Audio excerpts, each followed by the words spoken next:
इस वीडियो को बनाने का उद्देश्य है कि जब आप चारधाम यात्रा पर जाएं तो आपको रास्ते में पड़ने वाले कुछ और महत्वपूर्ण तीर्थ हैं जिनके आप दर्शन कर सकते हैं।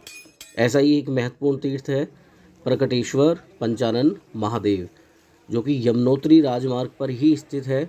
और इसके लिए आपको जो मुख्य राजमार्ग है वहाँ से केवल 150 मीटर की दूरी, या ये कहें लगभग 150 से 200 सीढ़ियाँ आपको चढ़नी होगी।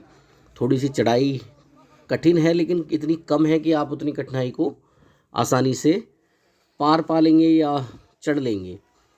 तो देखिए इस यात्रा को।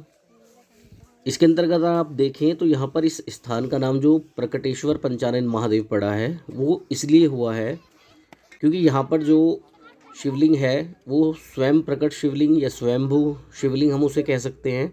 और उस एक ही शिवलिंग में आप पंचानन महादेव के दर्शन कर सकते हैं। एक ही शिवलिंग में 5 शिवलिंग हैं जो अलग अलग रूप से जुड़े हुए हैं। साथ ही एक और महत्वपूर्ण बात, उस शिवलिंग के चारों ओर अगर आप देखें तो चारों ओर तो नहीं कहूँगा, लगभग आधी से अधिक परिक्रमा करती एक जलधारा है जो कि इस गांव के लोगों को जल की उपलब्धता भी सुनिश्चित कराती है। मंदिर प्राचीन तो नहीं कहूँगा क्योंकि आधुनिक रूप में है, लेकिन जो मंदिर का अंदर का क्षेत्र है वो पूरी तरह से प्राकृतिक है। और ऐसा माना जाता है कि गुफा अनजान थी, पहुँचना आसान नहीं था। गांव के एक स्थानीय निवासी को भगवान ने स्वप्न में दर्शन दिए और उसके बाद उसने उस स्थान की खोज की। और जब इसे खोजा गया तो इस गुफ़ा के अंदर जाना आसान नहीं था, लेकिन बाद में इसको एक्सेसिबल या यहाँ तक पहुँचने के लिए रास्ता बनाया गया।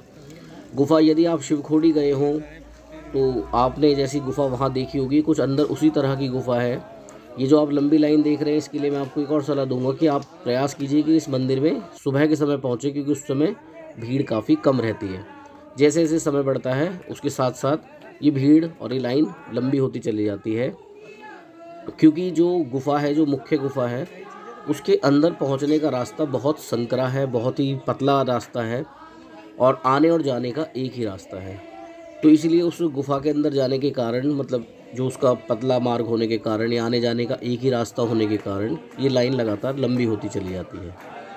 तो जब भी आप इस मंदिर में जाएं तो समय का ध्यान रखें। मंदिर गुफा के अंदर के दर्शन तो मैं आपको बहुत कुछ क्षण भर के लिए करा पाऊँगा क्योंकि भीड़ अधिक होने के कारण वहाँ वीडियोग्राफी उस समय उन्होंने मना कर रखी थी। लेकिन यदि आप सामान्य दिनों में जाएं तो आप वहाँ पर जाकर वीडियोग्राफी भी कर सकते हैं। मैंने भी उस शिवलिंग को देखा और निश्चित तौर पे कि एक रहस्यमयी बात मानी जाएगी कि कैसे स्वप्न में दर्शन आए और उस स्थान को खोजा गया। जब आप अंदर का दृश्य देख रहे हैं